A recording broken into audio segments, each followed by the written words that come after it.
Good evening and welcome to the February 23rd Grafton School Committee. I'll just read it again just in case if Grafton Cable wants to divide these into two. So pursuant to Governor Baker's March 12, 2020 order suspending certain provisions of the open meeting law, GLC 3818, and the Governor's March 15th, 2020 order imposing strict limitations on the number of people that may gather in one place, this meeting of the Grafton School Committee is being conducted via remote participation. We have no in-person attendance of members that will be permitted, but every effort will be made to ensure that the public can adequately access the proceedings as provided for in the order. And a reminder that anyone who would like to listen to this meeting while in progress may do so that visiting the Zoom link found on the Grafton Town site. I'll take attendance again because we've had some new people join, and remind you that we'll have to take roll call for all votes. Jennifer Connolly. Jennifer Connolly here. Amy Marr. Amy Marr here. Liz Spinney. Here. Rahul Rati. Rahul Rati here. Laura Often's here. Annabelle Weber. Here. James Dewar. Here. And then we have Jay Cummings. Jay Cummings here. Tracy Kalo. Here. Kristen Gasper. Kristen Gasper here. Anita Patel. Here. We have Bob Wall joining us. Bob Wall here. Hi, Bob. And Nicole McDonald. Nicole McDonald here. Terrific. And again, public current comments currently suspended, but our Q&A is open for questions. If you have a question, please put in the Q&A and we will answer after the committee has had their discussion. And we always invite you to reach out to us via our school email accounts or on our Facebook page. So with that being said, we're going to get right to general business and invite Bob and Nicole up to speak and share a special ed update. So thank you both for joining us. Thank you very much. I believe Nicole is going to share a brief PowerPoint it is that we've put together just for our talking points. Hold on one second.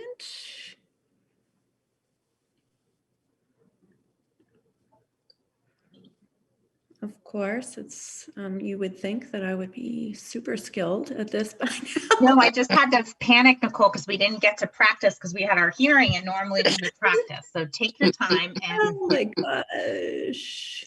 no worries. And I also have not done this on my this current laptop. So it's asking me for security settings, which is really throwing me off. Oh, I think that happened last week to somebody. Bob, do you have it up on yours? 1 second. Oh, I'll try again. Sorry. yeah. No worries. We're great at sitting in silence. We just practiced for a whole 20 minutes. And we're really good at it now. All right. So what I'll do is I'll log off here and then I'll log back on my laptop and I can present it from there. Okay. Well, wait, would it be easier if you emailed it to me, Nicole? I mean, I have it on the drive. Do you want me to control it? No? Yeah, if you want to share it, I think you have a copy, right, Laura? Jay is trying to speak. Jay, you're on mute.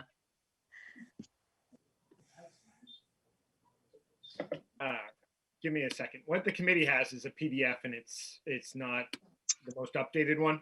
So why don't I share and present? I think I have the most updated one. Okay. You have it in the drive, right? So that should be the most updated. So Bob or Nicole, I just need you guys to obviously tell me when. Yep. I'll just tell you next slide. Thank you. You got it. Great. Thanks, Jay. All right. You bet.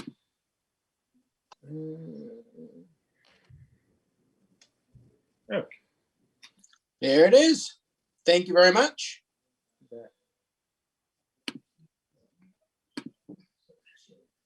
So this has obviously been a year of changes and challenges. We've had a new special education parents advisory committee. We've had COVID compensatory services, which we've had to learn and make sure that everyone is aware of throughout the special education district. We've had our tiered focus monitoring from the Department of Education. We also had a circuit breaker audit. We've instituted paraprofessional trainings that have happened almost weekly throughout the school year. And then I also wanted to provide some extended school year updates as well. So if we could have the next slide.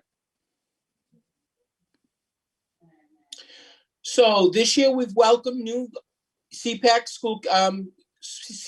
committee members. As you can see, we've had them all listed there as our new officers. We've had a very, very seamless transition. It's been an excellent opportunity to work collegially in the recent presentations that CPAC has undertaken in order to assist Grafton parents access special education services has been the COVID compensatory services presentation, a presentation by DESE on mediation in facilitated IEP meetings, as well as a presentation on transition services for students transitioning from their educational experience to adult and post-secondary opportunities. Next slide. COVID compensatory services. Those are services that are provided to students by the district in order to compensate for the fact that we were closed from March until June. So this is for those students who had a loss of instructional time, but also they haven't been able to recoup their loss during the time of the closure. So for many students, those services are provided on our half-day Fridays.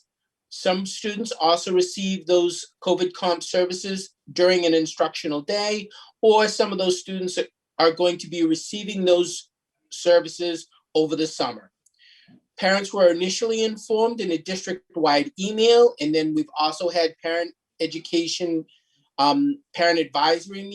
education parent advisory meetings, both a regular scheduled meeting in which we had a presentation, and then there was also a special presentation by an outside consultant that also updated district parents on COVID compensatory services.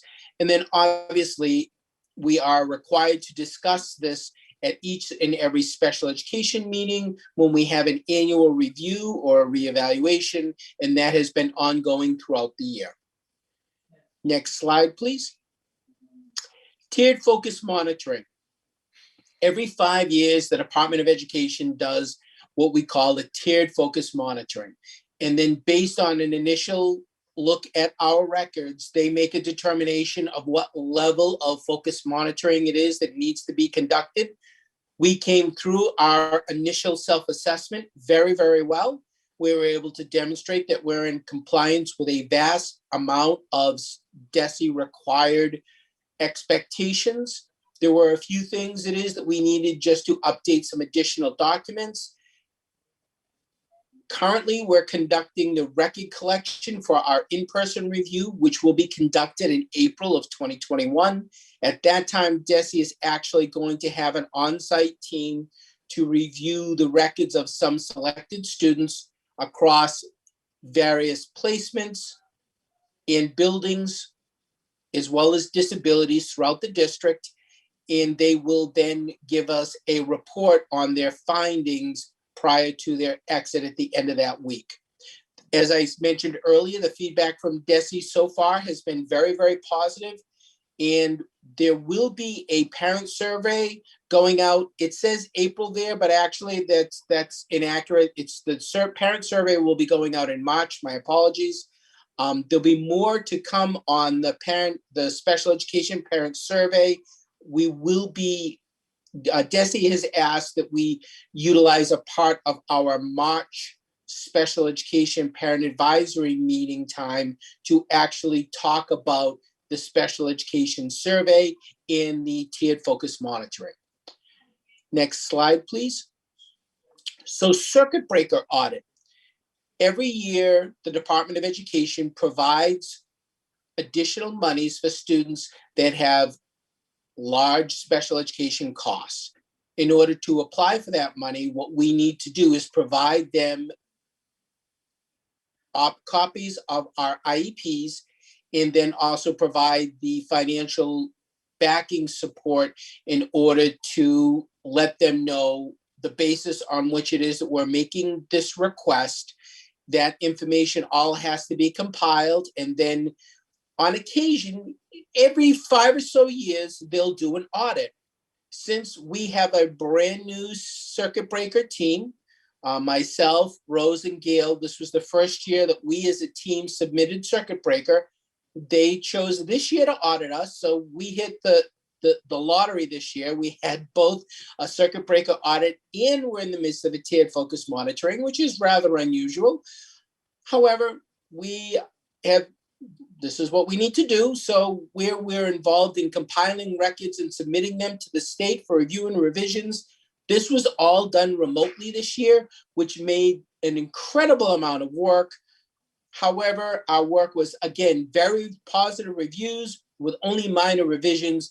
And I'd also like to take a moment to give special thanks to Rose Page, because she did our out of district section of our Circuit Breaker audit, and including both transportation and out of district reimbursement claims. She did a fantastic job. It was a great deal of work, and we're very appreciative of the work it is that she did in supporting us through that audit. Next slide, please.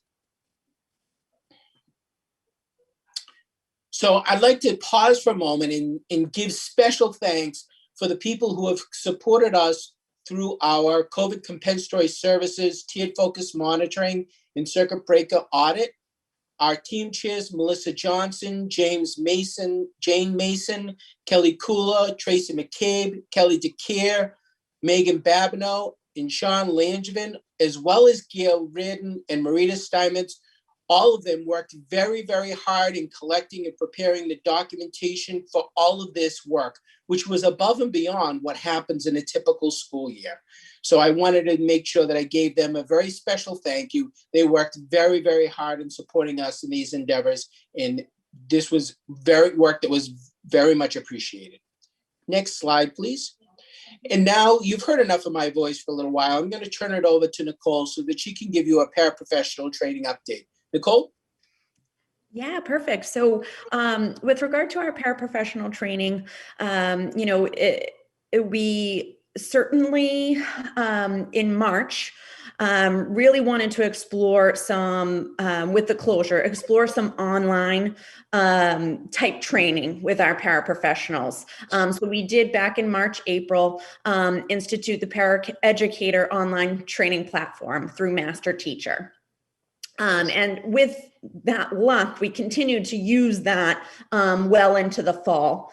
So on a lot of the Friday afternoons, given that is like really a teacher prep time, our paraprofessionals are supporting our teachers with any prep that needs to be done, but they're also provided with Paraeducator online trainings that we assign every week as options for them as well.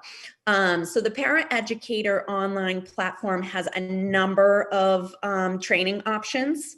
Each of the trainings are about 45 minutes to an hour in length, and they really vary in topics. So there's real basic topics for paraprofessionals, including building and maintaining relationships, confidentiality, the first day on the job, an introduction to accommodations and modifications, as well as the paraeducator roles in the classroom, topics such as that, which are fantastic for some of our newer staff that we hire, but also wonderful starting every school year to kind of refresh people's skills in those areas.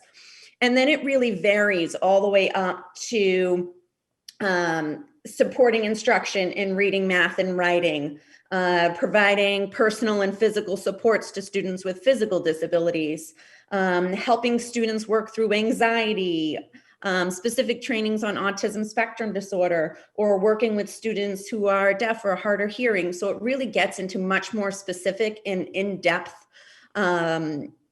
topics related to student disability for those paraprofessionals that may be working with those students that may have that disability or maybe aren't and would like to have a little more information to build up their skills to work with students with those type of disabilities.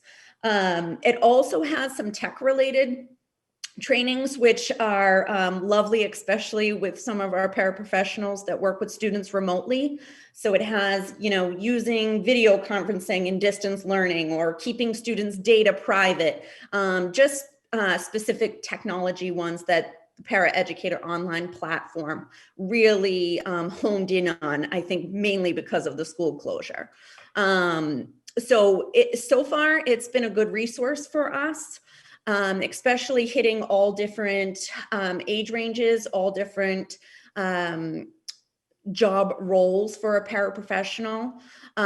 We also, along with those trainings, we also did some virtual trainings that were done with a live instructor over the last month. So through some feedback we received towards the beginning of the year that, through March into the fall, a lot of that online training can become very redundant for folks. So we really wanted to mix it up and shake it up a little bit for them. So we started a virtual training. So Lisa Rice, our literacy coordinator, did a training specific to dyslexia, and Sarah Moore, our district BCBA, did a specific training in ABA. And both of them did a fantastic job focusing in on the different age levels and how that might impact the interventions that a paraprofessional might use in those two areas. So we kind of, we trialed that out a little bit, with the varying schedules for each school, as well as, the varying needs at each school for the paraprofessionals to support. It took a little bit of planning, a little bit of moving around and a lot of moving pieces. But we were able to do that and provide that opportunity to every paraprofessional in district, which was fantastic. We just kind of finished that up at the second week of February. So I sent a survey this week to our paraprofessionals to get a little more information about their thoughts on our PD opportunities this year. We've gotten some responses so far. I'm still waiting on a number more, but really focused in on getting information on that Paraeducator online platform, whether it's easy to use for them. Does it have a range of topics? Do they feel like they're gaining knowledge? And whether they would recommend that we continue to use that platform or a platform like that moving forward for professional development. So I'm hoping to get a good amount of feedback from them that I can certainly provide to folks, and that would really help to inform the direction we go in the future for our paraprofessional training. And we just noted here, special thanks to Sarah and Lisa that we're able to provide those trainings. When you have those experts internally, it's always nice to kind of pull on their expertise to help everyone in district.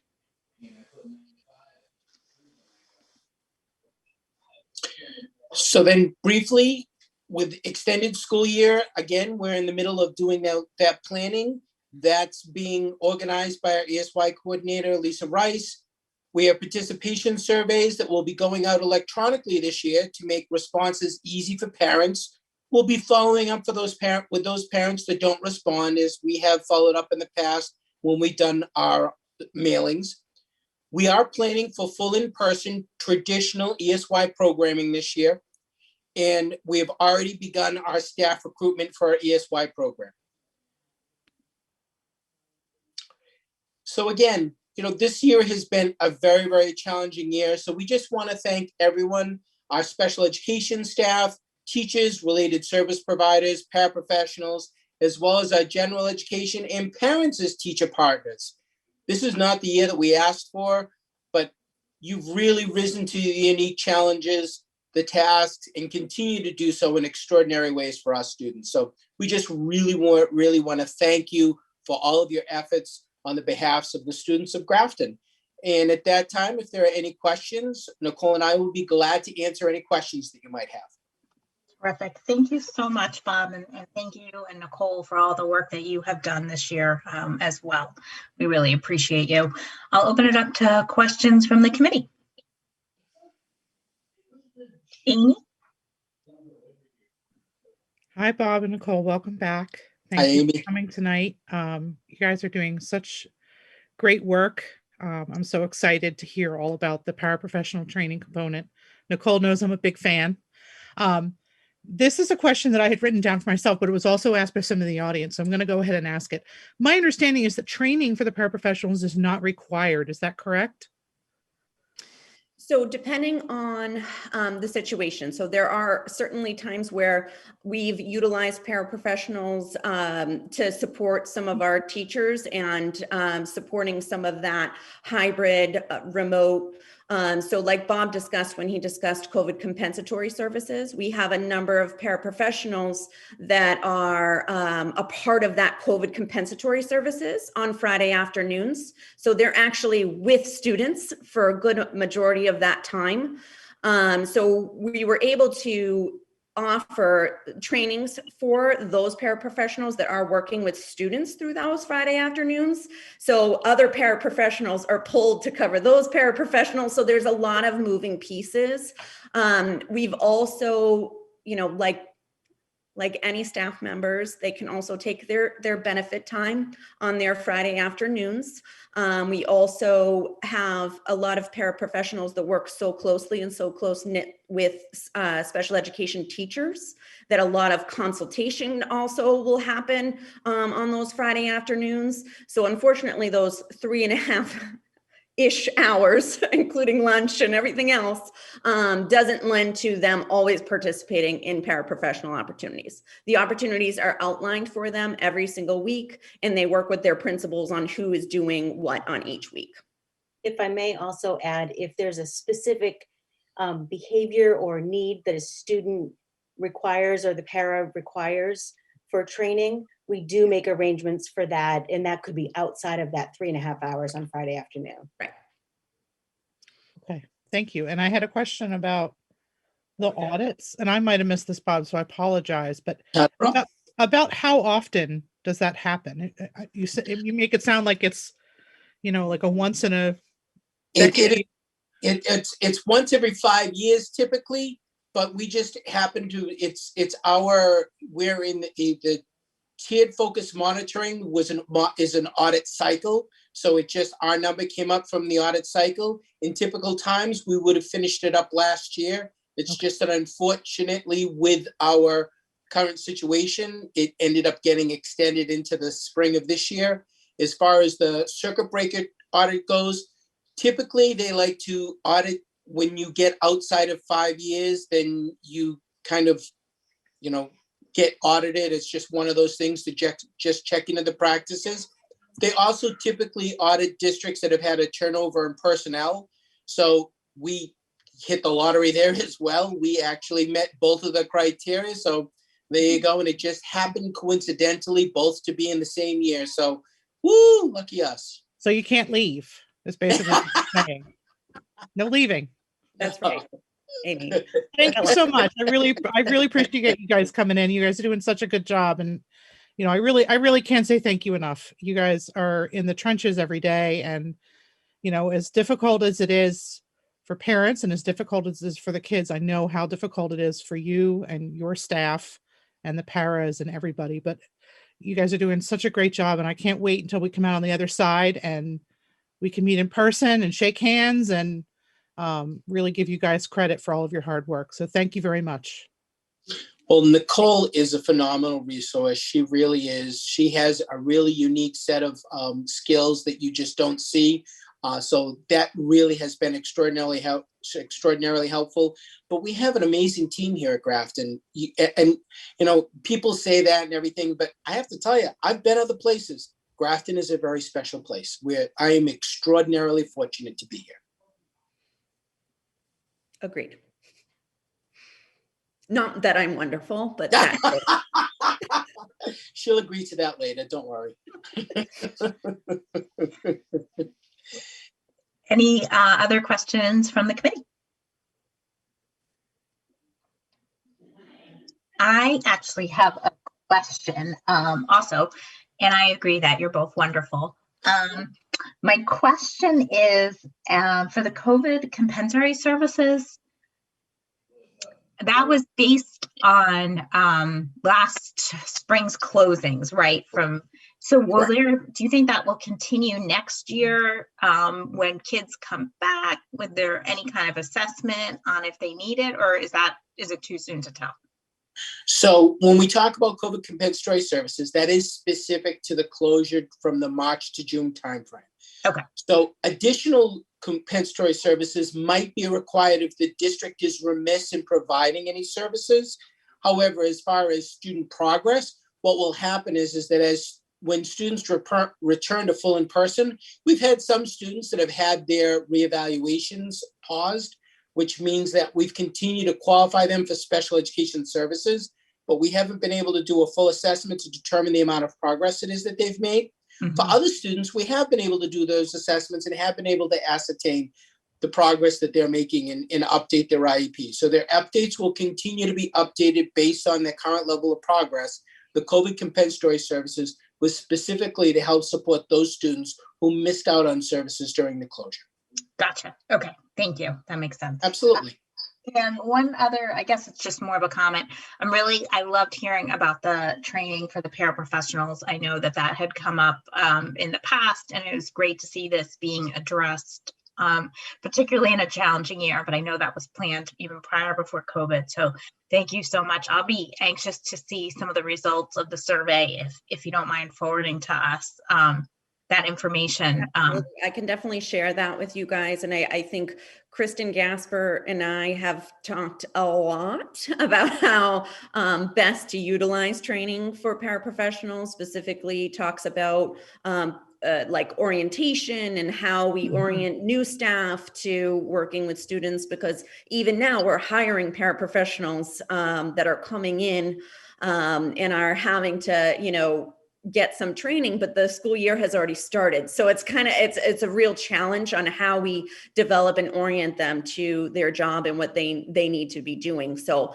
we're constantly looking at about how we can use these trainings in different ways and to best support them. Excellent. Yeah, I'm guessing it's not just a one and done kind of thing. So we'll continue it for the future. And it's wonderful to have that. It's such a hard job. So to give them extra supports is a wonderful thing. So thank you. Any other questions from the committee? I thought about it for a second. I was like, dude, those cool coins. I was like, All right. I don't know. I'm hearing some background but it's only a couple of us that aren't muted. So maybe it's. All right, Amy, is there any other questions from the audience? Yes, we have a question from Leslie St. Jean asking if the circuit breaker audit resulted in more money for the school district. And there are a couple of comments in there. Just as a reminder, we don't read those out loud in a regular meeting, but the panel, everybody could see those. But her question has to do with, did we get more money out of the audit? No, they don't give you more money. Typically what they do is they review what it is that you have. And if they don't find the appropriate level of documentation, they remove money. Some districts have rather significant money that gets removed from their circuit breaker. We actually were very fortunate. We did not have, we claim a lot of money, and we had a very small percentage of our money that actually, they said that either the way that things were claimed, it didn't meet that particular requirement for that claiming area. So we were very fortunate. The one claim it is that we had that did get invalidated actually had more to do with changing of services due to the COVID closure. Thank you. That was my next question, Bob. So thank you for anticipating that. Okay, Amy, any other questions from audience? Any other questions from the committee? One more just came in. I apologize. No, don't be sorry. Thanks, Amy. Does a student on Mass Health provide the district with money? So that's a good question. Actually, I just had a conversation with our Medicaid liaison today. So we get money from Medicaid as a result of what they call medical services that is the school districts provide. So a student on an IEP, a 504 plan, or now gets provided medical services from the district, depending upon what those services are, and are eligible for Medicaid and have completed the required paperwork that the parent says that we're allowed to bill for that particular student, the district can receive some reimbursement for them. They've recently expanded the Medicaid reimbursement that can take place. However, in expanding the reimbursement, they also increased what it is that you need to do in order to qualify for that reimbursement. Of course, they changed those rules, last year. And then, when we were getting ready to put everything into place, then the world closed down. So we're actually in preparation to plan out our PD and identify how it is that we can expand our Medicaid reimbursement based on these new rules. We do receive Medicaid reimbursement for some students that qualify, for example, for out-of-district programming. We do receive some Medicaid reimbursement for specific services in that group. We receive reimbursement as a part of what they do it's called a random moment time study.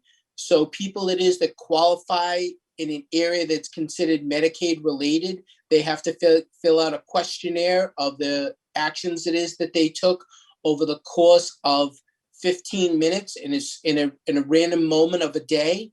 And based on that, they do some mathematical magic in the background, and they extrapolate what it is that the district does for the area in which it is that you work, that they did the random moment time study, and based on that, they reimburse us.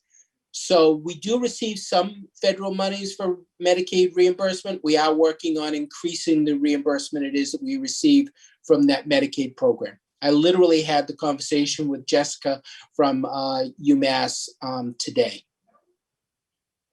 Thank you, Bob. Amy, who was it that asked that question, just for the minutes? That was Leslie St. Jean as well, and she's just added an additional comment for Bob. Okay, thank you. Thank you, Leslie. Excellent. All right, if there are no other questions from the committee? Laura, before we go on, can I just expand one more on the paraprofessional professional development? I did not mention that our paraprofessionals also start the school year with us in that professional development day that teachers participate in. And we were fortunate enough, Tracy and some of the admin pushed out a lot of professional development over the summer that our paraprofessionals took part in. So they are involved in a lot of the professional development throughout the year. Thank you, Kristen. All right, well, Bob and Nicole, thank you. Oh, Liz. Yeah, I just thought of something. Thank you. So that your answer to that question just made me think of something. So are parents and guardians presented with the paperwork that they might need to get us that reimbursement, so or do they have to come and approach us to start that process? Excellent question. Thank you for asking. So actually, because UMass Medical Building, who is our billing agent, they have all the students it is that qualify for Medicaid reimbursement. They also have all the staff it is that have to do random moment time studies based on their work area. They also know exactly what students have qualified because we've received the releases back from the parents in order to receive this medical billing. Our special education side, we do as a part of our special education team process. So actually, she said that we have one of the most thorough Medicaid permission access in the state. We do a fantastic job in that because, again, that's part of our special education process. And if the parent hasn't approved that, then we continually send that out every single year as a part of that process. The new part with the expanded billing for other students who are not special education qualified, that's an area that we're going to be working on expanding this coming school year. So what that means is that parents whose children are not in special education will be eventually receiving this paperwork to enable us to bill for their students if they're Medicaid eligible.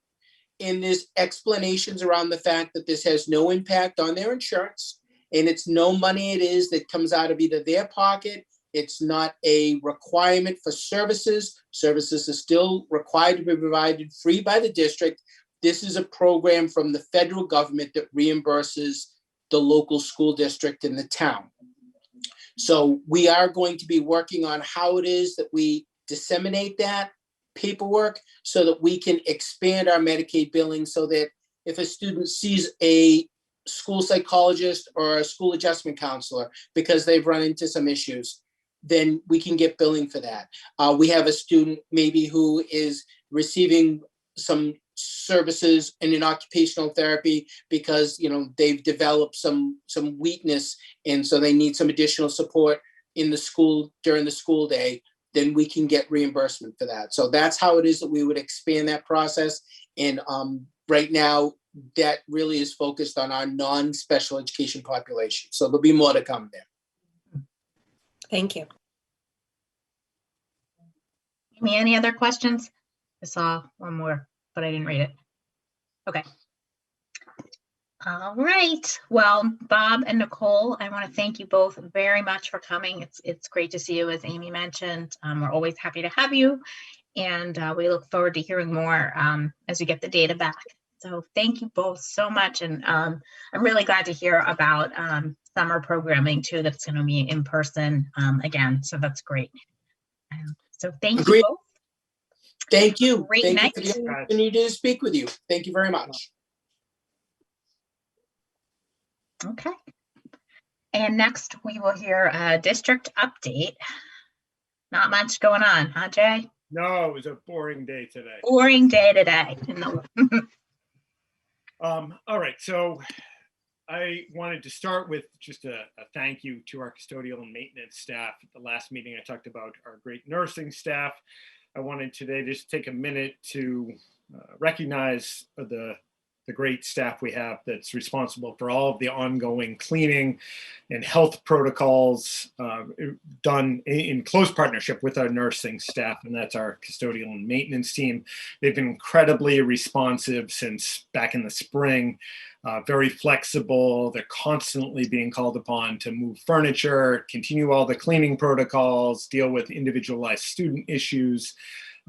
So every day is just packed solid, but they've done a really exceptional job, and they've been, without a doubt, a key component of the success that we've experienced to this point. So a big thank you to them.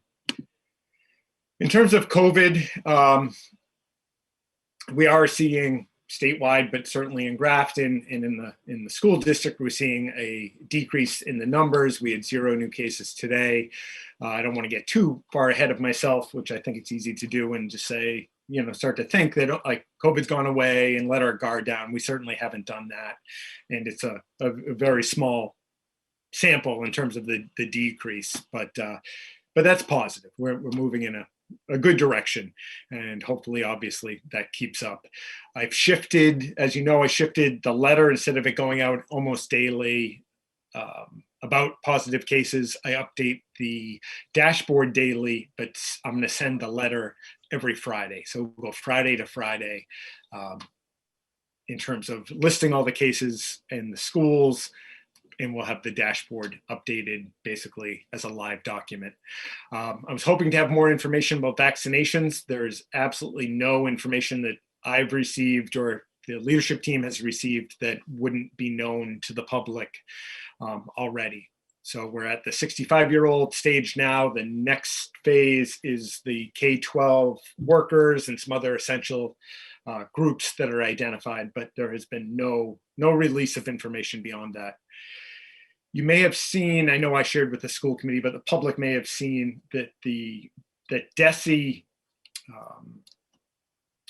overhauled in a significant way the transportation guidelines. So the restrictions in terms of spacing on the buses was essentially eliminated. There are still some restrictions in place, but it went from highly regulated with a certain number of kids and certain spacing to pretty much going back to what things were pre-COVID. We still don't have many kids on the bus. We didn't see, with that change, we haven't seen an increase in requests for the bus. So right now, we are still adhering to, just by default, the previous restrictions or guidelines, but that was a pretty drastic change that took place by DESE. I think it was right before the break, so it kind of went under the radar.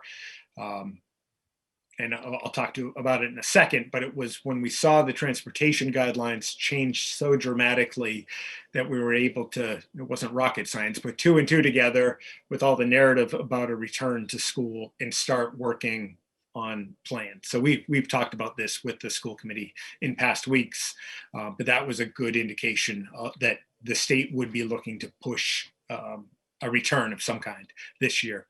And then the CDC guidelines came out. That again was probably a week and a half ago. There wasn't a significant change to those guidelines. Leading up to the change, there was a lot of talk about the CDC potentially going down to 3 feet instead of their recommended 6. They did not change that. There was a lot more narrative about return to school, but they did not change that key metric. Prior to, as of yesterday, my plan with Tracy and Kristen was to continue to talk with the committee about the work that we have been doing over the past few months in terms of preparing for the potential shift from hybrid to full in-person. We've talked about the space limitations, the potential for changes in distancing requirements. We're just simply trying to read the tea leaves as best we could and get ahead of it. So we've had a lot of conversations about if we did have to go back at all levels, say it was 3 feet, what does that look like? What works, what doesn't work? And we were going to then tonight say that on March 9th, my plan was to have basically an overview. So not a detailed plan with all of the nuts and bolts worked out, but to basically be able to speak to the school committee on March 9th about an overview of what that would look like, what would work, what wouldn't work, what are we still struggling with. Numerous challenges, no question about it, and very different challenges at the different levels. So that was the plan going into today. And then the public may have heard that it was announced at the Board of Education meeting. There was a fairly significant announcement made, and it was news to superintendents. It was news, as far as I know, outside of that Board of Education meeting. It was news to everybody.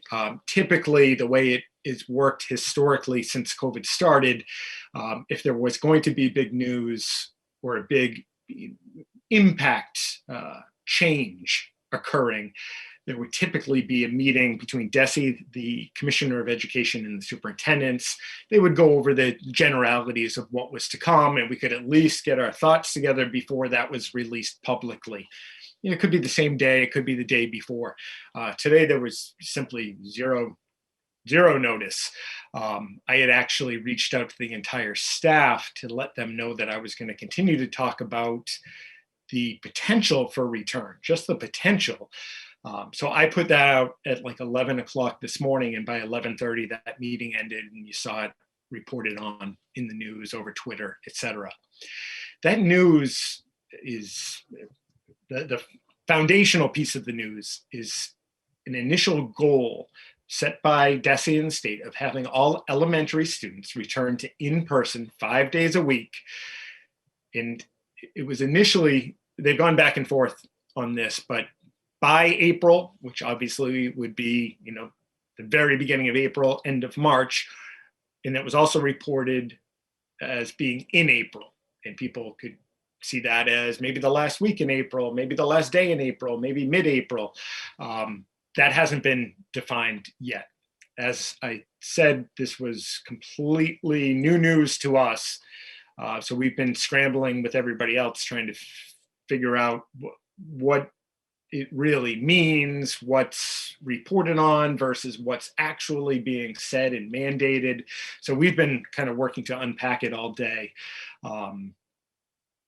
They did set up, after the fact, they set up a meeting with the Commissioner of Education and the superintendents tomorrow afternoon.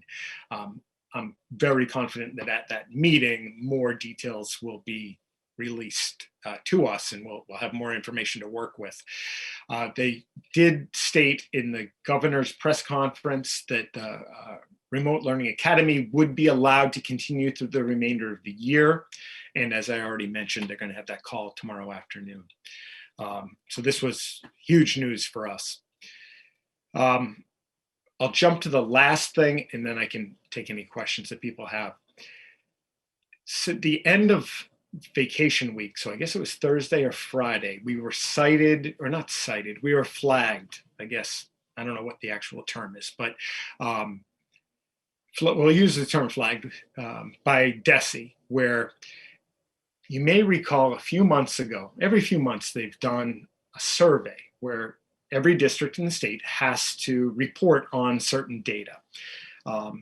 A few months ago, the focus was on synchronous learning. So they were trying to basically ensure that all districts were providing a certain amount of synchronous instruction versus just providing asynchronous instruction, which was largely seen back in the spring.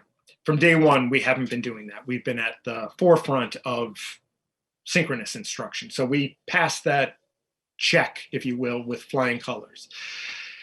The latest survey that went out to districts was done in early February, and that was focused on time on learning. So this goes back to that 990 hours and the 900 hours for instruction. It really goes to instructional days. We did talk about the possibility of being short in terms of those total hours, along with the great majority, if not almost all districts, in that we were going to, and we eventually made the change to start infusing more early release days. So just about every Friday from, I don't know when we started, sometime in the fall, we've got early release days to provide teachers with planning time to have the ability to make all of this work.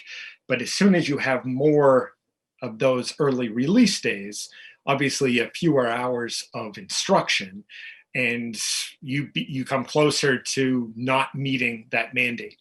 I quite frankly just assumed that if districts were even in the ballpark of that time on learning, that they wouldn't get flagged, they wouldn't be cited, they wouldn't have to make any changes.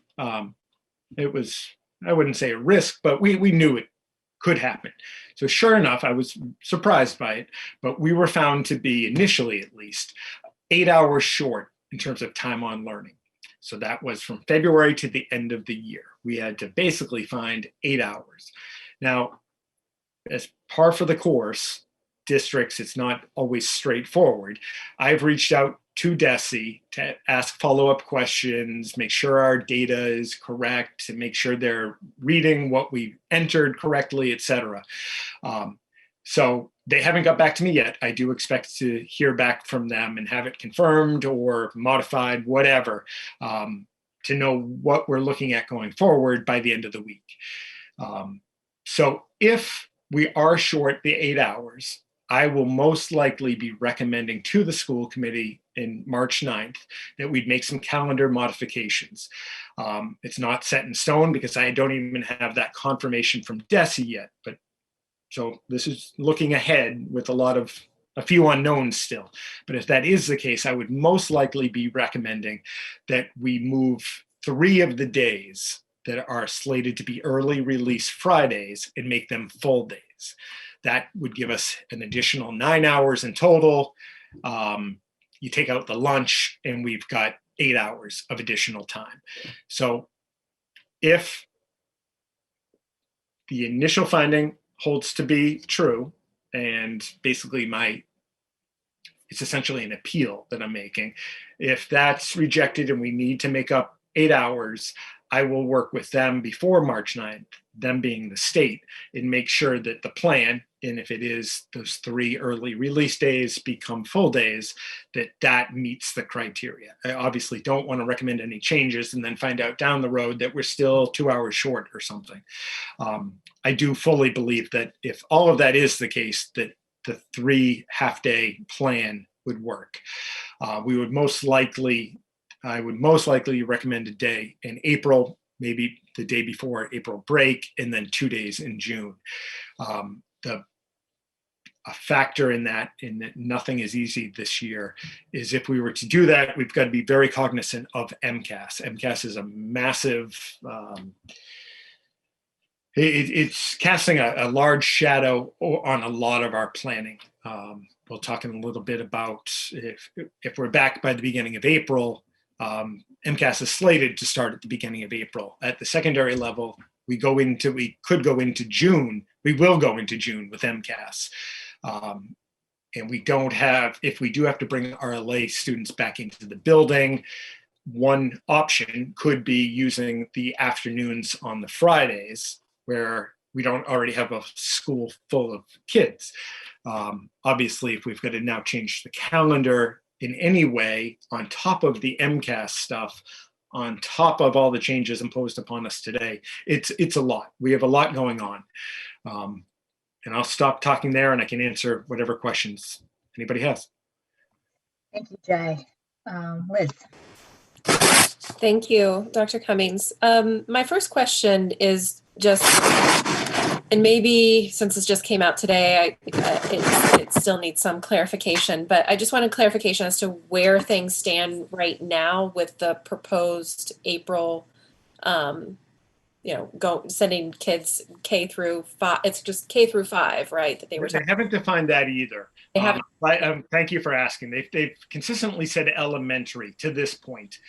Where that gets tricky is for us, that would generally be K6, but there are lots of districts that have K8 elementary set up.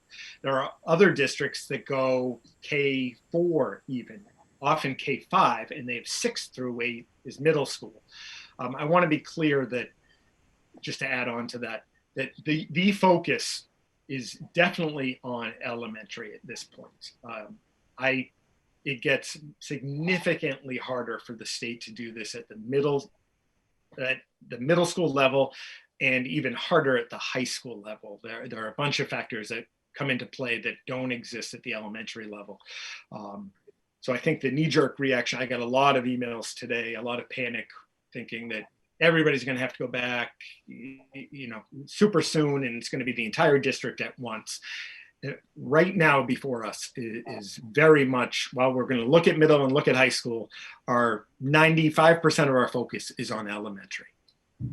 Okay, and also just to clarify, so when I watched the commissioner during the press conference today, and the way I understood it was that he was at the next state school board meeting that he was going to recommend or seek their authority to tell the school districts that they should move forward with trying to reopen elementary through April. Does that send the message to you that this is more than likely, or or is it possible that the school board could say no, we don't want to? Yeah, anything's possible, and this is purely my opinion, but based on what I've been doing this for a little while, my opinion is I would bet everything on that being a formality. I don't for one second think that the Board of Education hasn't indicated their support to a great degree in order for the commissioner, the Secretary of Education, and the governor to go before the state and say this is coming. It would be shocking to me if it wasn't approved. Okay. But it could happen. You're correct. Anything could happen. It's not a done deal yet, but likely. Yeah, very, very. Well, it'll be interesting to see what additional guidance is provided, because I know there was a question from one of the reporters specifically pertaining to the distance requirement and whether that was going to be lifted.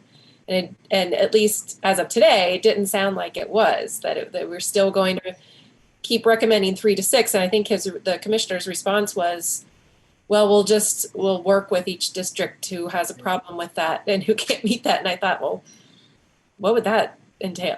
How it's hard on so many. We're not really crunched for space anywhere. I mean, thanks to the generosity of the community, but there are so many schools and so many districts where they are literally already, like in good times, they are literally in the basement, in spaces not designed to be classrooms. They're packed. So even the 3 feet, while we can probably make it work, it's going to be a challenge, but let's assume we can make it work. There are so many districts that can't.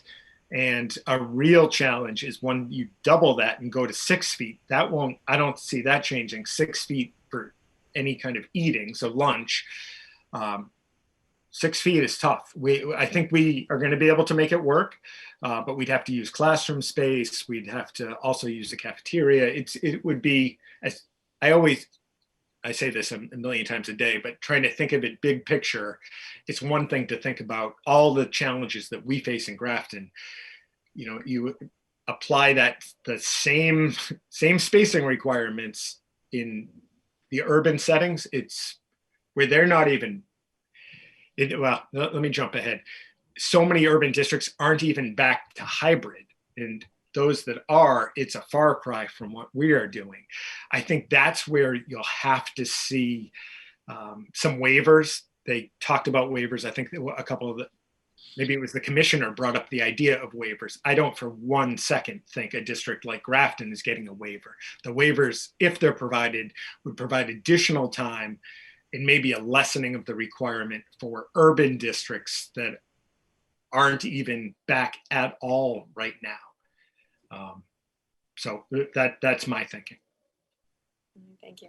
And then finally, I just want to echo the appreciation for the custodial staff.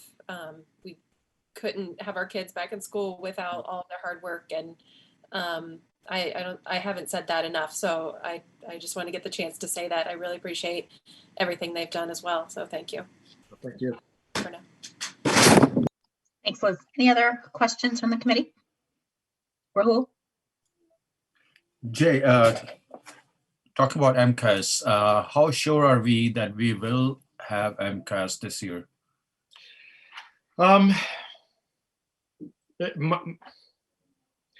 Great question, Rahul. I go back and forth every day on the topic.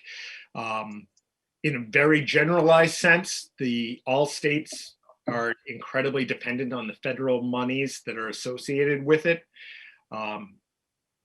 That's the states bring in, obviously, the federal monies and then provide those to the schools.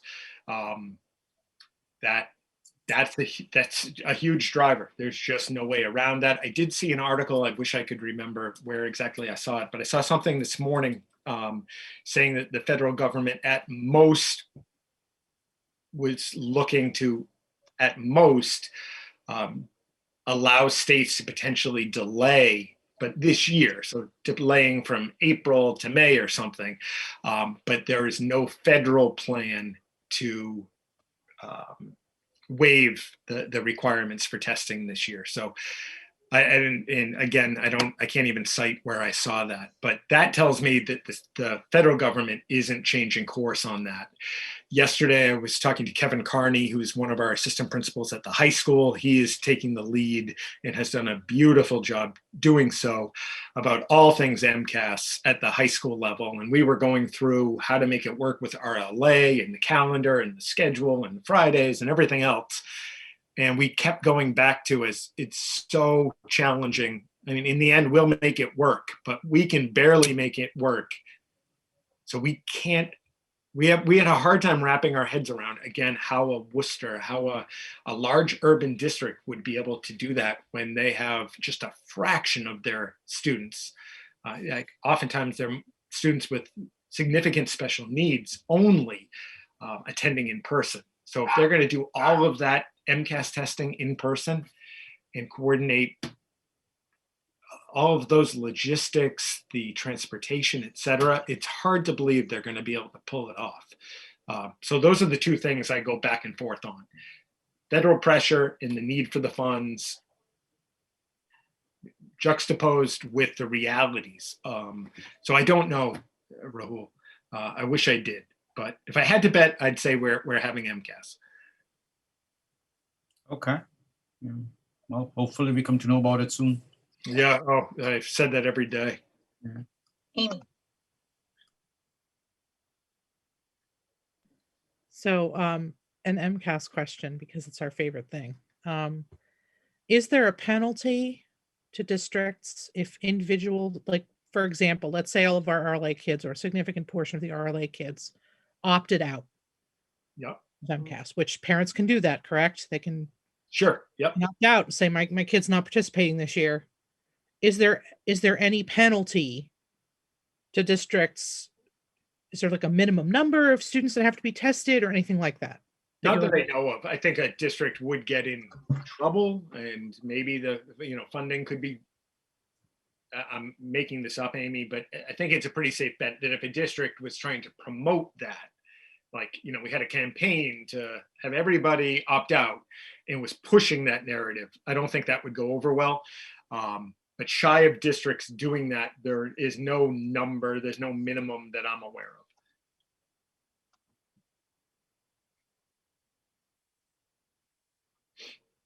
Jen? Hey, Jay, I have a few questions. I'll stick one with the MCAS one first. If we have MCAS, does that affect our time on learning? Is that included as part of time on learning, or is that separate? It's all, that's part. Okay. I had a question on so with the time on learning, if we're down by 8 hours, does it have to be in person? Is there any reason why it can't be asynchronous during the half day? Yeah, they're not going to count that. How about but with synchronous, like synchronous remote? Can they do that? I don't know if that's possible Sure. for us, but. Yep, you could do that. I don't know what the point would be. Obviously, we can't have teachers plan and synchronously teach at the same time. Right. So I guess I was just wondering, because if we're ahead on the synchronous teaching already, I would assume we would have enough that the synchronous would still work for the 8 hours. I guess I'm just confused with that. Like, I kind of look at them as separate. Like, is a synchronous not time on learning? That's what I'm trying to figure out. No, synchronous is time on learning. Yeah. I don't know how to explain it. So- Tracy? We are ahead at the elementary grades. We are behind in the secondary grades, and actually at the high school by 8 hours. Okay. So the elementary grades require 50 hours every 2 weeks. And in the high school, it's required of 55 hours every 2 weeks. And then they take those numbers, I can't remember what number they times it by, and then they come up with the year-end number of hours of learning, time on learning. And we are short 8. So I'm going to have more information, obviously, once I talk to Desi and get feedback. So I'll be able to obviously have more information, be able to spell it out, whatever we're facing on the 9th. Okay. Yeah, I guess I was just trying to figure out how those two get merged together. And Yeah, I can, it's probably easiest to do just through a couple slides. okay. And then my last one was, I guess you'll find out when you do your presentation on the 9th, I know you said we could probably make enough room if we had to do all in person for the elementary. Is the busing going to have enough room too if we go? Yeah. Okay. Yeah, the busing's basically back to where it was pre-COVID at this point. Okay. I don't think, my gut tells me we're still going to have, like, even K1, we didn't see a massive, the parents who have been driving and just have that routine down. It wasn't like we had parents just stopping their driving. So I think we'll still have more drop-offs than we have in past years. I think that will continue. Okay. But if it doesn't and they all go to the bus, we're fine. All right. Thank you. Yeah, you bet.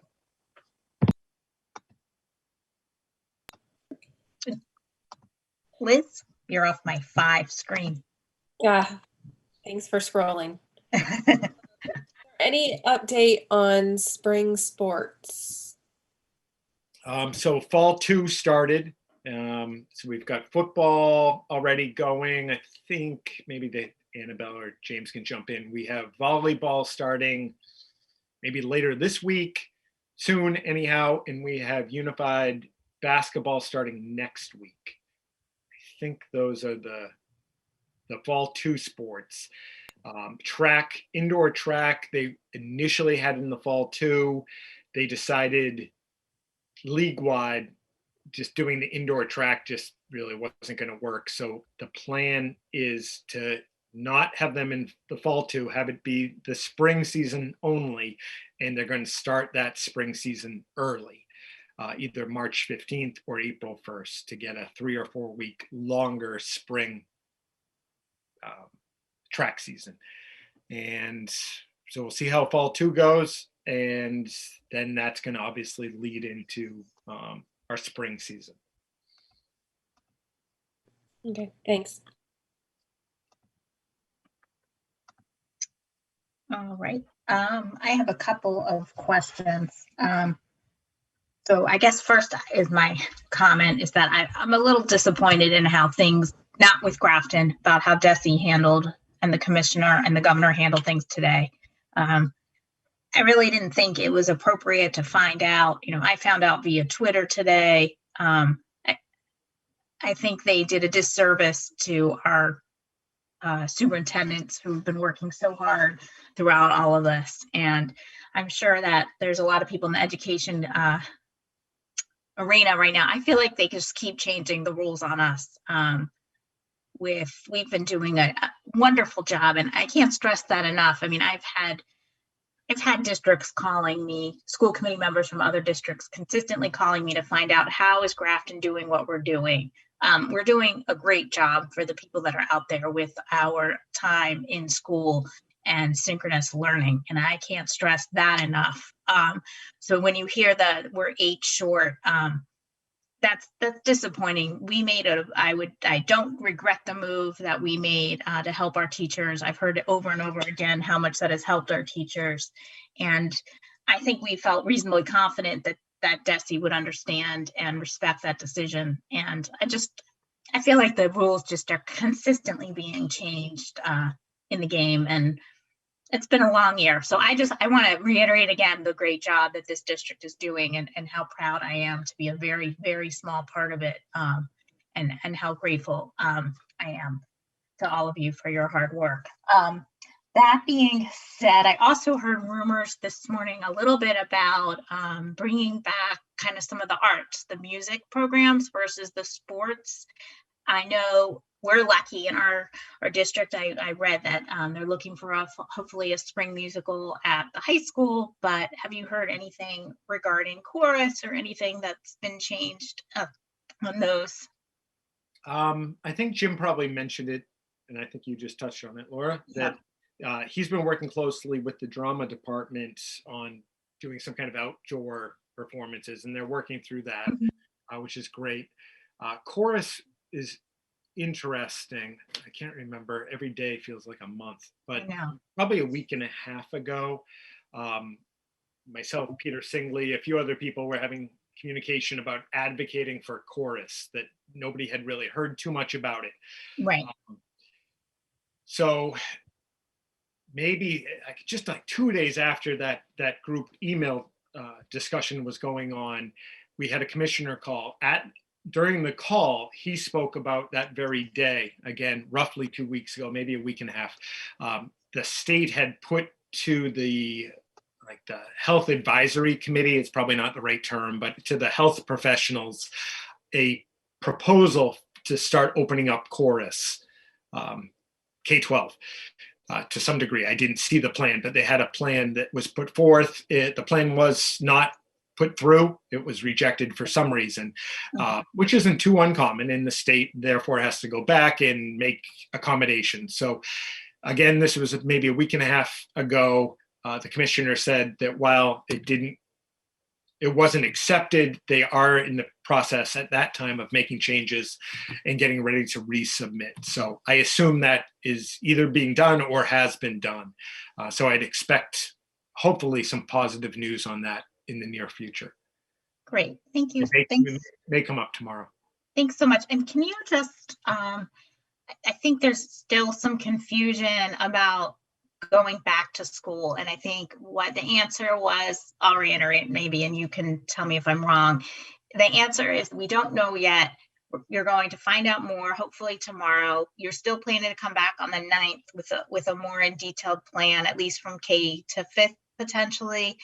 And we don't have any answers yet on high school and middle school, but we're working towards it. Is that fair to say?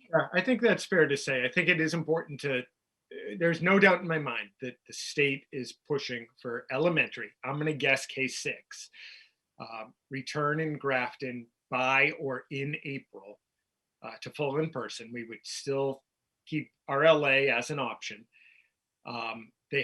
that's number one priority. That was crystal clear to me. They said, once that is done and that's settled, if you will, statewide, they didn't say this part, but my take was, if there is time, they would then look at middle school and possibly even the high school. That is a whole different kettle of fish. Again, with staffing on the 9th, I can go into some of those reasons, but that's really challenging, not just in Grafton, but especially in larger districts. So I think it makes sense from a political sense. They say, and very generally, we want all kids to go back. But in reality, I see first and foremost that 90% plus of our efforts are going to be focused on K-6. That's where the push is right now. I'm going to caution middle school and high school to just try to realize that this is definitely something that we do not foresee happening at the same pace as elementary. Perfect. Thank you for that answer. I'd also just like to remind our audience, I see somebody's hand up. I apologize. I didn't reiterate the rules when we stopped our public hearing and went to this. This isn't a public hearing. This is a meeting held in public. We are taking questions because of the ease of Zoom, but we'll do it just through the Q&A function. So you don't need to raise your hand if you have a question. You may type it in, and we don't accept comments at this time either. So thank you. So are there any other questions, comments from the committee this time? Okay, Amy, are there any questions we need to answer from the public? Sure. So one of the questions doesn't pertain to the topic we're discussing tonight, so I'm not going to read that question. So I'm going to ask that gentleman to go ahead and email that to Dr. Cummings, because we don't answer questions about the things that we're not talking about, just to save time. The question that he did ask, this is Nicholas Catman, when will the schools reopen fully and move beyond hybrid? And I kind of wanted to bring that up just to reiterate what Laura said. But also, I don't think there's anybody that doesn't want kids to go back full time as soon as it's safe. And right now, it's not. And as soon as it is, it will be. That's what we'll do. That's what we're all hoping is going to happen. We're all working very hard. Jay and his team are ahead of the game. But what Desi said today was based on science that doesn't exist yet. The studies are not out. People talk about, oh, we haven't seen any people getting COVID at school. The studies have not been published. And so it's all based on what people want to hear. So there's a lot of pressure right now on schools, on politicians, on Desi to get the schools open. And I would just have everybody just kind of take a deep breath. The science is what should be followed here, and not, what we think should happen. I want my kids back in school, but I also understand I've got a high schooler and a middle schooler. And the reality is that might not happen, and we're just going to have to make the best of it. The other question is from Shannon Courtney. What happens if safety guidelines can't be met at the elementary level? Considering specials, snack, cafeteria space, indoor recess, this is a lot to consider. Yeah, it's a lot to consider. I don't know. I guess my foundational answer. We have, on the positive side, we have already wrestled with those very questions at the K-1 level, and I think we've handled that. I'd say we very much, in thanks to our staff and parents and the kids, have made that work beautifully so far. And it's only been a week of actual in-person at K-1, but every one of those things we have taken on head on, and it's worked beautifully. So we would definitely apply what we have learned and apply that 2 through 6. If a district can't do it, I assume they're going to have some kind of like an appeal process where you request a waiver. I think the bar to get that waiver is going to be ridiculously high. We would have to, I think, be more creative with, I think that's what we would be told. Be more creative and somehow make it work is going to be what we're faced with. That's my guess. Yeah, just what Liz said too, Jay. when I listened also to the press conference today, and I mean, it was an afterthought. Like I kept waiting like for the space requirements to come up, and a reporter finally asked him, and I mean, it was so blown off, like, oh, we'll just figure, we'll figure it out. Or, I mean, I just feel like it's like when people kind of accuse us of just sitting here and making rules, like they're not in coming to schools, like they don't understand what's going on in schools right now. And I'll stop talking, but I kept like, that was like my number one thing that I kept wanting to yell, like, what about space? And finally a reporter asked, like it was far down in the Q&A. Sorry, Liz, go ahead. I agree. I was waiting for that question and I was disappointed in the answer as well. But I guess, I think we need to wait and see what hopefully some guidance will come out. Hopefully during the call tomorrow, Dr. Cummings will learn some more information and they'll get this ironed out. I mean, there's still time before they're talking about trying to implement this. So, it did sound like they were going to keep those spacing requirements, and all the requirements to keep the kids safe that we're following now are still going to be there. They just want us to squish everybody in, keeping them 3 feet apart somehow. So hopefully we'll learn more in the next couple of weeks to help figure out how we might do that. And I don't know, we'll wait and see. Thanks, Liz. Yeah, that's important to note. Jen. Okay, I have a question. So before the break and after the break, what were some changes that we had to do for the kindergartner and first grade? Like, what were the things that you thought that we might do? What did we learn? Well, we didn't have to change anything. Well, that's good. Nothing major, anyhow. I haven't. If I asked Julie and Doreen, I'm sure they could find some smaller adjustments they had to make.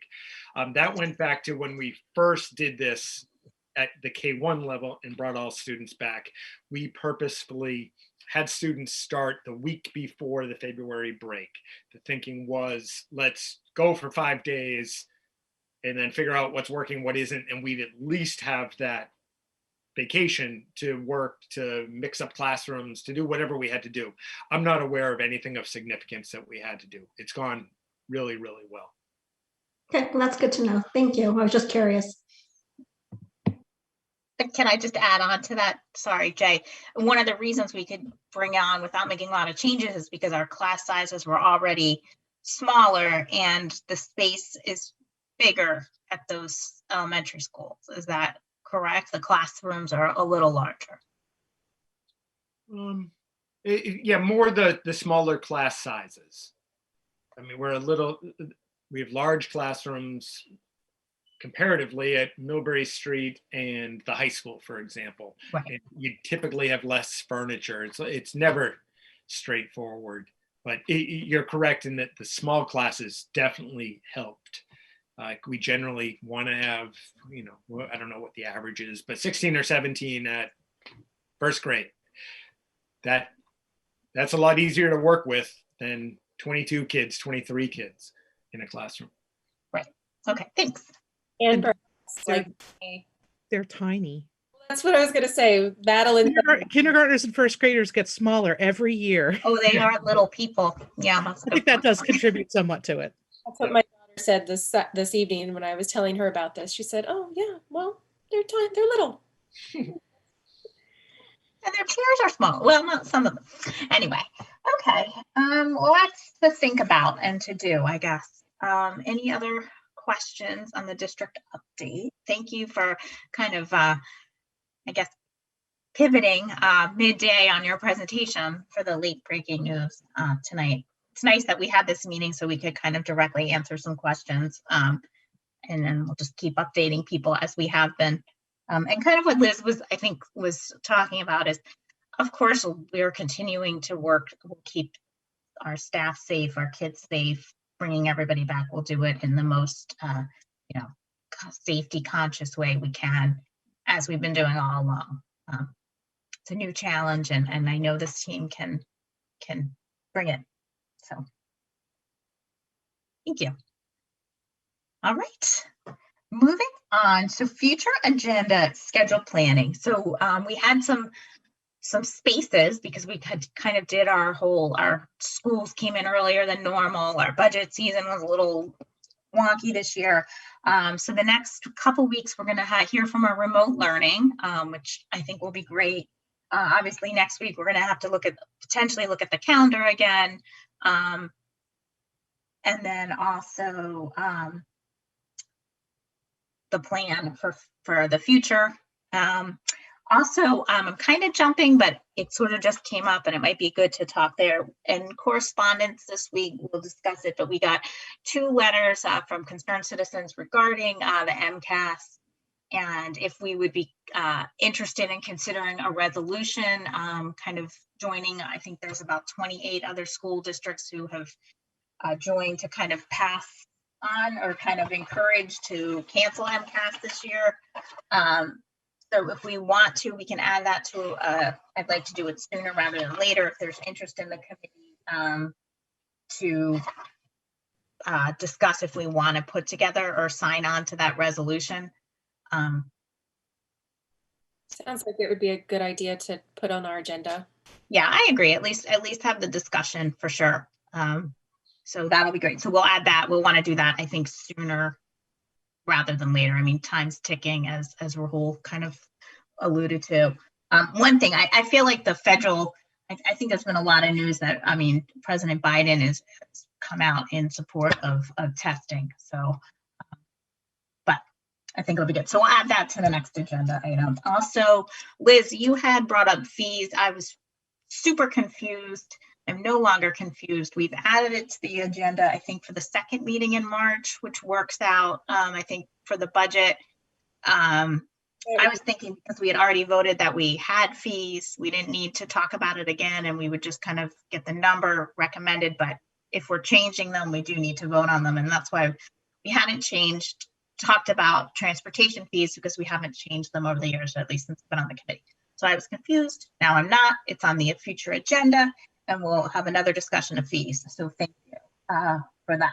For April. I don't have it. Is it April? Did you see April? I couldn't remember. I think it was in April, yeah. I have it down as April 13th, but you can obviously move it wherever you like. I think we put it there for a good reason. I just couldn't remember and I didn't have it open on my computer. So, and then we left the second meeting in April kind of open just because there's been so many surprises. So we'll have some room there. So anything else? Sorry, that was a lot, but that's what happened between the last 2 weeks. Yeah, I think there'll definitely be some items on the agenda, but I think it's a question mark right now as far as when the best date would be for those. So I guess we'll just. Yeah. Oh, for sure. Yeah. I mean, it'll be a moving piece, but if something comes up that you don't see or you haven't heard from Jay about, feel free to email both of us and get it on them. Okay, we don't have minutes, so we'll skip over that, and we're going to go to the fiscal year 2022 budget. Anita and Jay, you're up. That was quick. All right. Did you want a bigger introduction? No, I thought I had a little time in between, but. Oh, no, I know, I did too, but we don't. Yep. I don't think, unless I missed. Do you want me just to run through the slide deck that we've developed? Yeah, I think so. That would be great if you don't mind. So that FY22 amended numbers, 39.7 million, which reflects an increase of that 290,000 more than, it's in total 1.4 million. I should have been more clear about that on the slide. The change since we met with the tri-board was an increase of 290,000. So in total, 1.4 million. Unknowns, obviously, the timing of COVID, the impact, enrollment, and corresponding staffing needs, funding, the biggest one being, for us, being the federal funds, the ESSER 3 as it's being referred to, and student needs in 21-22. We're anticipating, obviously, social emotional needs, math needs, and literacy, but those are that could be the tip of the iceberg. We've been very focused on various assessments, like getting as ready as we can to assess students when we do return as quickly and efficiently as possible in order to move forward. But it's certainly a challenge planning a year ahead financially when we don't know the actual status and needs that we're going to be faced with. In terms of timing, on March 24th, we're going to review the FY22 budget with the Finance Committee. The state will finalize the budget on the state level sometime in the next 3 months. And then in either May or early June, we will have town meeting, and obviously the FY22 budget will be considered there. We took an unprecedented number of assumptions into account when creating this budget. So we're counting on that level funded Chapter 70, obviously a reduction in town funding. At this point, no additional COVID monies. We're going to talk about the possibility of federal monies, and we expect those, but we didn't build those in yet. We're hoping for a minimal reduction in those entitlement grants that are released in the summer. We're going to have a reduced need for technology hardware. That decrease is not as great as I thought it would be a month and a half ago. I mentioned that we had a core switch. I couldn't tell you exactly what a core switch does, but I know they're expensive and I know they're critical. So we're going to need to replace a core switch for us. That is just one example of something that comes up unexpectedly that we are going to have to plan for. We're counting on that elimination of spacing restrictions, essentially going back to what was pre-COVID normal next year, with no significant programming changes and no carryover of the COVID-related positions. So all of the one-year positions being just that, one-year positions. Potential game changer for us is if the example I've been using is if we're still using masks, if we still have the nursing protocols in place and we need additional nursing staff, we may, just with that example alone, we may need to retain some of the nursing staff that were hired 1 year. That obviously has an impact on us. I'm going to hope that we've got COVID monies. If that is the case, COVID monies provided from the federal government would cover those, is the hope. And we have seen relatively stable special education and out of district rates. We meet just about every other week and go through case by case, student by student, situation by situation, numbers, figures, et cetera, to track that. So I feel like we've got a great handle on that right now, but anything could happen. In this budget, we've got 3 additional positions. Totally as placeholders right now. We're thinking math, literacy, and counseling being at the elementary level. We have contractual increases built into FY22 across all 5 bargaining units.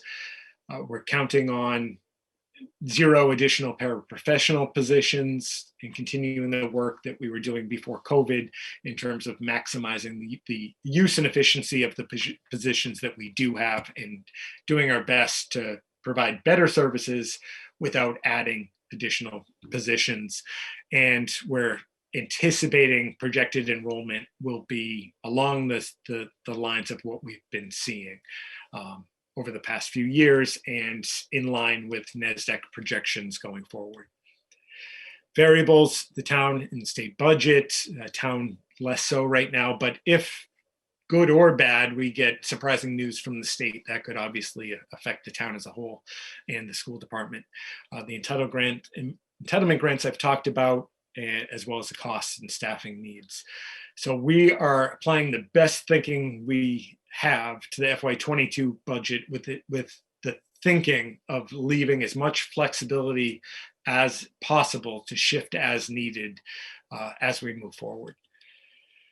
And then tonight, if the committee decides it's comfortable with it, I'd be asking that the committee vote to approve the bottom line GPS budget number for FY22 at the 39.7 million. And again, the school committee is not locking itself into any number. I mean, that even the bottom line number could certainly change, hopefully to the good, but it could change. But as things stand now, in terms of us being a part of the overall town budget, the ask would be to approve that 39.7% bottom line number. And none of the hundreds of lines that we have, aside from that very bottom line, are not locked in. And it simply is a reflection of our best thinking right now. Never before have we, in the past 10 years, had a budget that's this tenuous, that has this much movement, this many variables. So there is a 0% chance that we won't have to shift numbers according to developing needs over the coming months. And I can take any questions you have. Great, thanks, Jay, and thanks, Anita, for your first budget season. Well done. Liz, saw your hand up. Yeah, thank you. Thank you as well for putting all this together. It's great. Just to clarify, the core switch, is that in the budget now? It is. Yeah. Okay. Yep, we built it. Where's the new math teacher aim to go? Is that which? I don't know where we, Anita, do you remember what line we put it? We pretty much just put it into, I forget which line exactly. I forget even which school, but it was purely as a placeholder. Do you know the exact line, Anita? I'm looking right now. Okay. Did you mean which, like, where is it going and which grade level is, or where is it in the budget? Oh, no, yeah. Which, is it elementary grade, or is it? Oh, I'm sorry. I totally misunderstood. I thought you were asking which specific line. We did put it in a line as a placeholder. It would be in the 2000s someplace, but I don't know at this point. We don't have we don't have any coordination aside from Tracy, and she does a wonderful job, but we have Lisa Rice functioning largely as a literacy coordinator, kind of helping to oversee the work under that literacy umbrella. We used to, and we had to cut a few years back, we cut the position, but we had a math coordinator. Kristen was actually in that role for a while, and we had to move away from it. We used to have math coaches. So we had some supports, never a lot, but we had supports in math. Right now, other than Tracy being assistant superintendent for curriculum instruction, we don't have any support. So I would most likely be looking to have some kind of coordination for math. Since we have that under literacy, we are definitely going to need we're going to need more literacy supports. How we would do that, whether it's 2 half-time people, 1 full-time, and where exactly they'd be based out of, I don't know yet. At the elementary level, we are short in terms of counseling. We're most short at the elementary level. We would most likely, and this is just my thinking as of February 23rd, be looking. Right now, we added our first elementary adjustment counselor last year. So the ratio just doing 2 through 6 is like 1 to 1,300. That ratio is obviously pathetic. So we would add at the elementary level. We may need to, it would still be a crazy ratio, but have 2 people and have the focus be K through 6 as opposed to 2 through 6 is a possibility. So that's my initial thinking on the positions. Thank you. Anita? The 2 positions are at the North Street Elementary School line and the Millbury Street Elementary School. And again, those are just as placeholders, just so that they're reflected in the budget. Thanks, Anita. Any other questions about the budget? Amy. I just wanted to reiterate again before we vote how much we appreciate everything you've done, you and Anita, and I'm sure Tracy and Kristen helped as well. I can't imagine trying to do this with as many uncertainties and with everything else you have going on around you, and really not knowing how much money we're going to have to work with both uncertainty at the state level and up until very recently, and I'm sure it'll continue, the local level. Just again, thank you so much. This is great. I agree that we should approve the bottom line number and then see where the chips fall. But I am worried about being able to attract a counselor in this climate. I feel like everybody is flat out. So that to me is what I'm looking for, is kind of the number one priority. Math and literacy are important, but I think that our social emotional health of the kids coming back in the fall is going to be so key. So I'm really glad we have that position in the book. Thank you.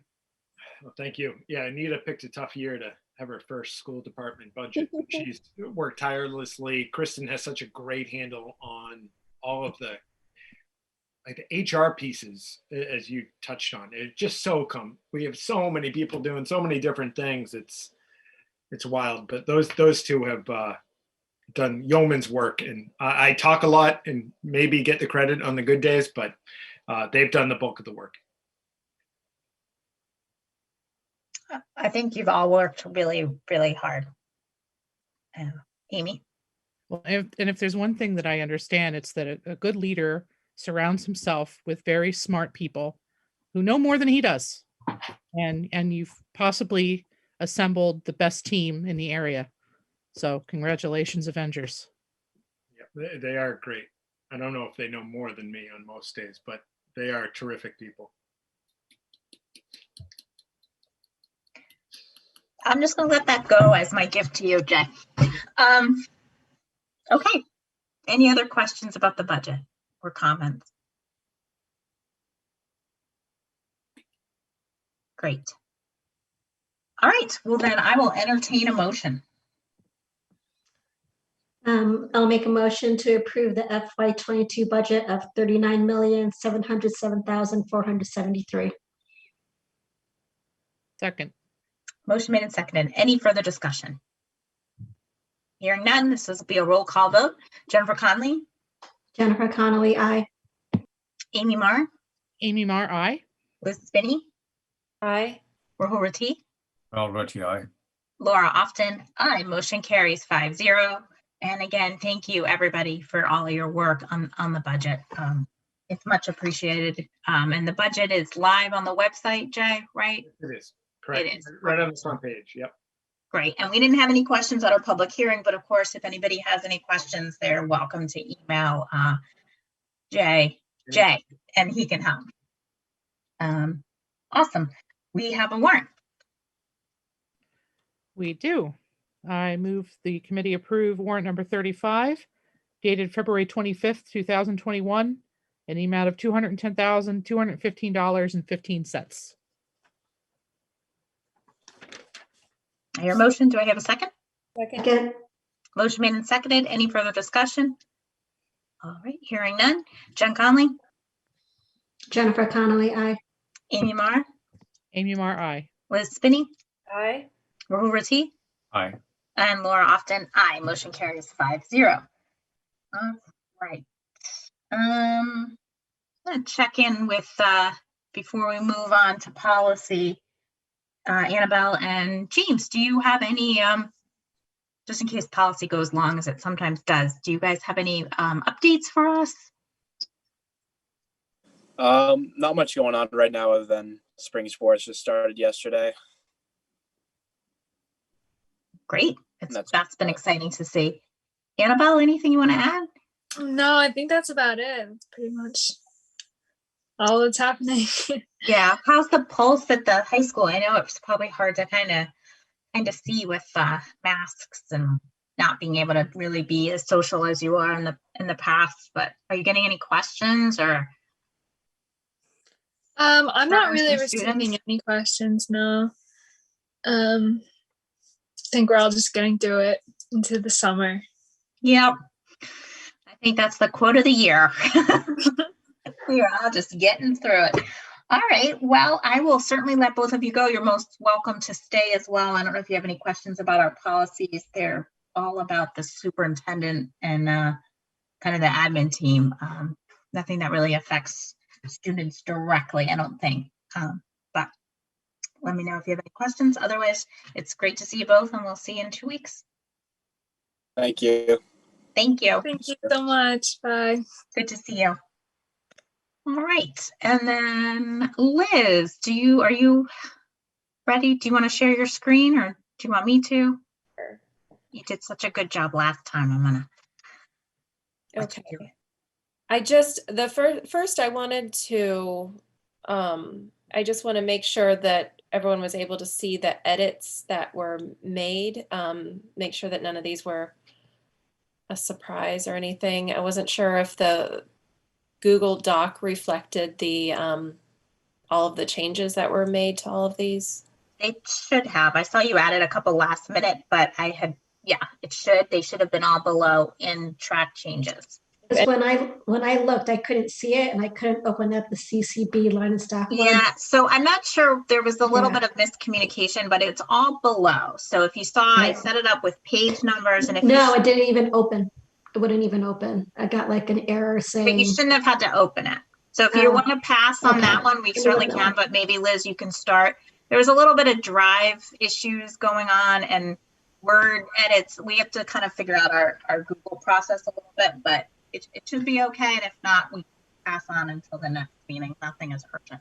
I sort of messed Laura up by making all my changes in Word because I didn't want to do it in the Google Doc. And so importing things into Google is messy. So just let us know if you have any questions.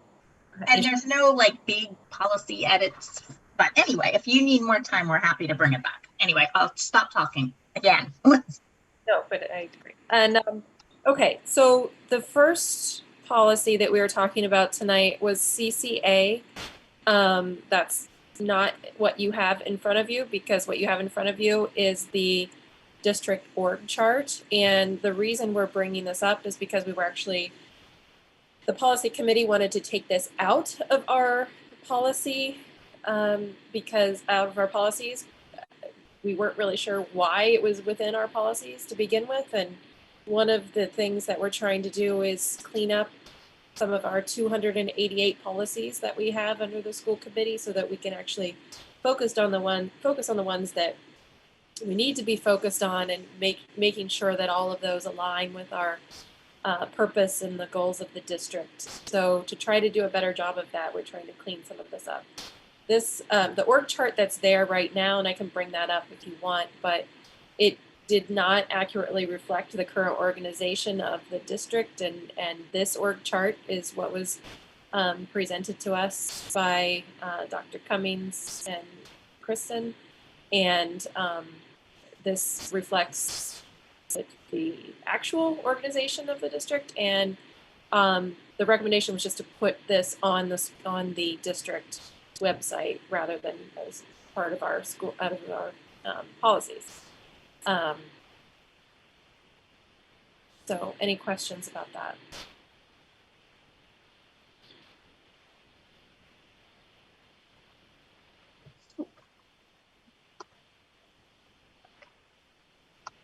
Rahul, you're on my Amy. Did Rahul have his hand up? No, he's on my scroll, so I had to double check and scroll. So no, if I take too long, just yell out. I totally agree that it seems superfluous to have this in. It occurs to me that we probably violated our policy when we approved Kristen. I don't know that we approved Kristen's title change, but we kind of did that backwards, I guess.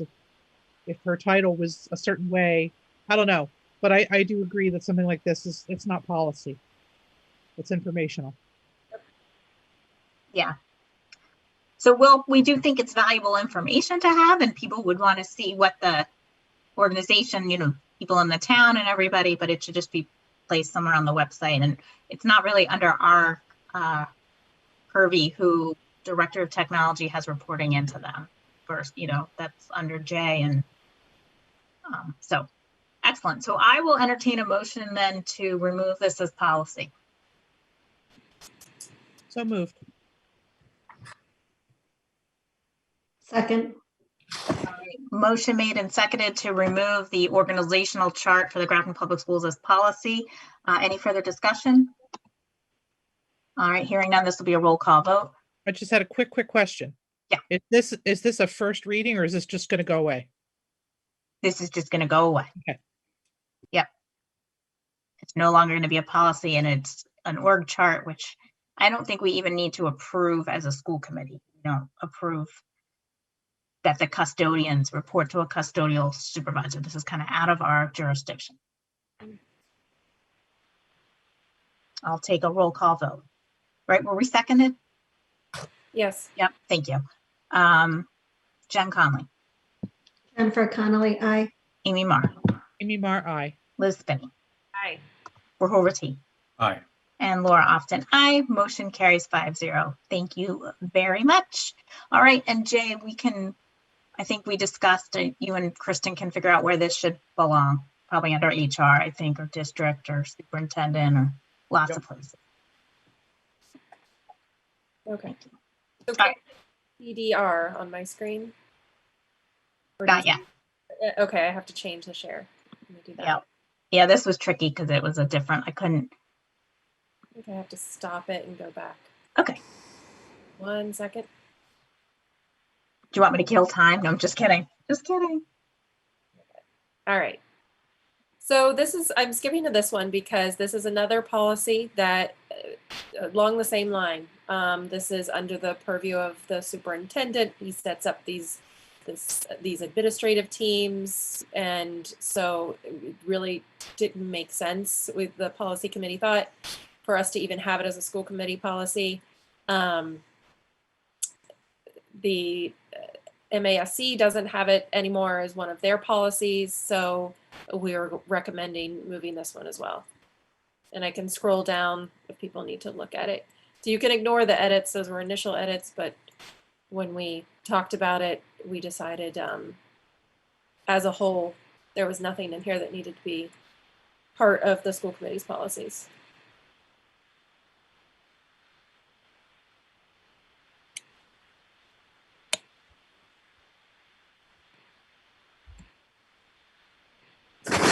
Questions?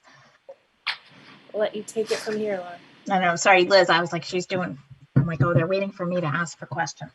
I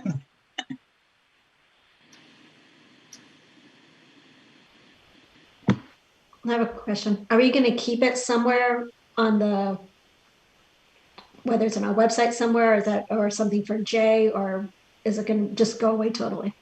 I think it was just going to go away totally. I don't think this was something he even found useful, right? That's correct. And it wasn't anything that we felt we needed to dictate or could even dictate to the superintendent. So. It'll be in our minutes, so there'll be a record of it, Jen. Okay. So it won't be gone forever.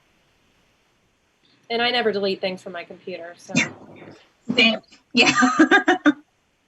Still have my computer from law school, so I'm really bad at getting rid of things. Okay.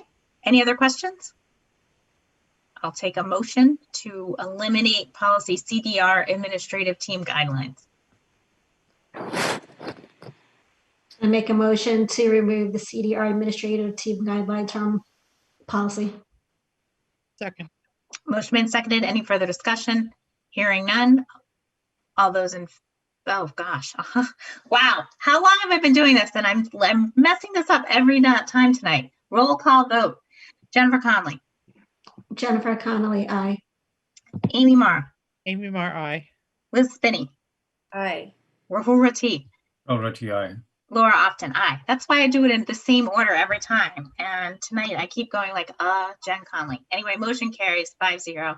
Also, I wanted to shout out to Liz Spinney for counting every one of our policies, which I have never done. So well done. Yes. By category, if anyone would like to know. I want to know. I have all of the subs. 287. Well, now 285. We're down to 280. No, because we got rid of one of them last time too, right? So now, yeah, 285. Okay. Do we have a goal? Are we shooting for like 200 even? We're shooting for policy that makes sense for a district that will help guide us towards how we want our district to run. All right. So we're keeping everything else. We're recommending keeping everything else for tonight. This is just, I couldn't help myself as we're reviewing these. I can't remember if we mentioned last time, but we talked as a committee that we're going to try to get through these policies in the course of, we're going to try to get through all 285 policies in the course of 3 years to review them substantively. And so in doing that, from now, starting after this, because we had already reviewed these, grammatical edits and things like that, we might kind of skip over if that's all that we're looking at, just so we can have the time to get through and make changes to those policies that really need it. As much as that pains me, because I look at the grammatical changes I want to make and I can't stand leaving them, but I think it's a good way to try to get through all of them and update those in the places that they really need to be. So this one, though, was left over. So this is just grammatical changes that you can see on your screen right now. So any questions about those or any other suggestions? We have a thumbs up. All right. Motion I put this in as a first reading, but I really feel like we could just do this as edited since we're not changing the meaning of this policy. But I would leave that up to both to you, whoever makes the motion. I make a motion to accept CCB line and staff relations as presented. Second. All right, motion made and seconded. Any further discussion? Hearing none. Roll call vote. Jennifer Conley. Jennifer Connolly, aye. Amy Marr. Amy Marr, aye. Liz Spinney. Aye. Rahul Rati. Rahul Rati, aye. And Laura Often, aye. Motion carries 5-0. And this was the famous CE one, which had people trouble opening. So sorry about that. And so this is the last one. I think, again, this is grammatical improvements, except for the last sentence, which we discussed. And this was to put any expenses that were over $500 before the school committee, before they could be approved. We talked about that and decided that the money's already allocated in the budget and authority's already been given to spend the money. Why are we reviewing any charges like this? It didn't seem to make any sense currently. So we recommended the removal of the sentence so that we're not violating the policy. This is just related to allotments for allotments given to the superintendent. So expenses and things like that. Sorry, I kind of skipped over that part. Right, and we also have the double check of the warrant as well, that, you know, if there's something that comes up that we're concerned about, we have a chance to ask. And so there's still checks and balances. Yeah, and I think this was put in 10 years ago as well. So $500 was a different amount than maybe it is now. So we discussed changing the amount, but ultimately elected to just delete it. Any questions?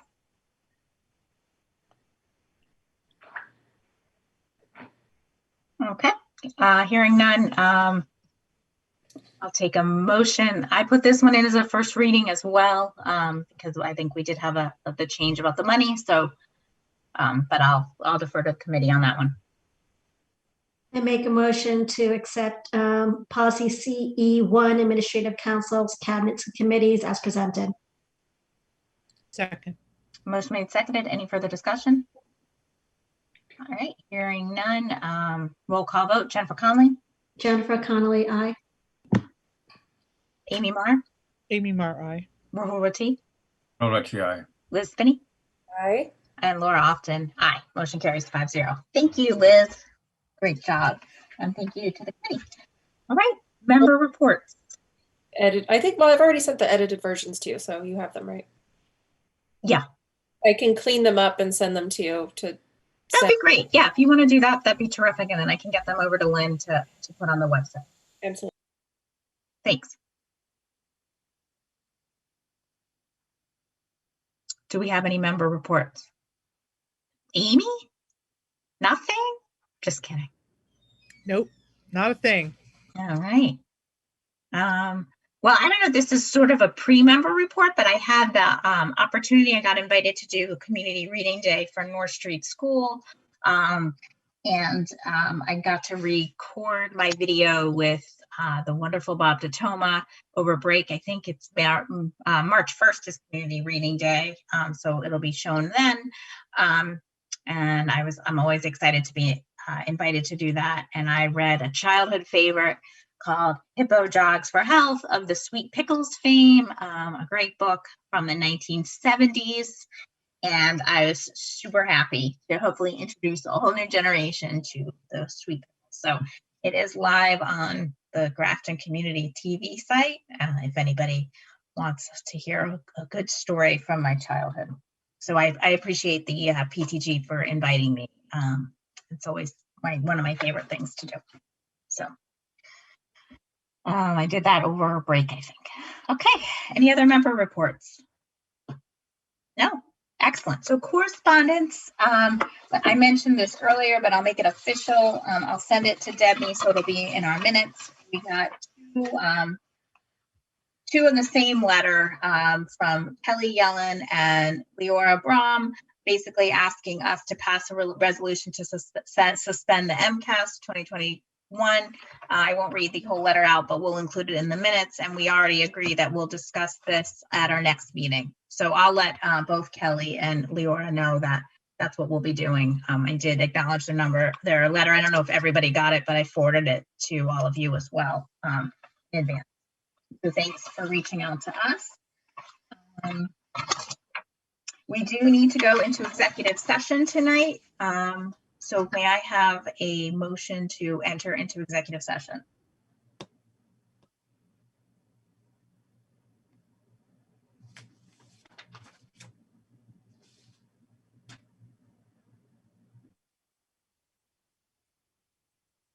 Jen's got it. I'm looking for it. Yeah. I don't see it for some reason. I know we don't even have to be as formal as we have been in the past. Oh, maybe you sent it on another email, on another. I sent it to your school. My school account. Okay. Hold on. While she's looking for that, can I ask a question? No, of course.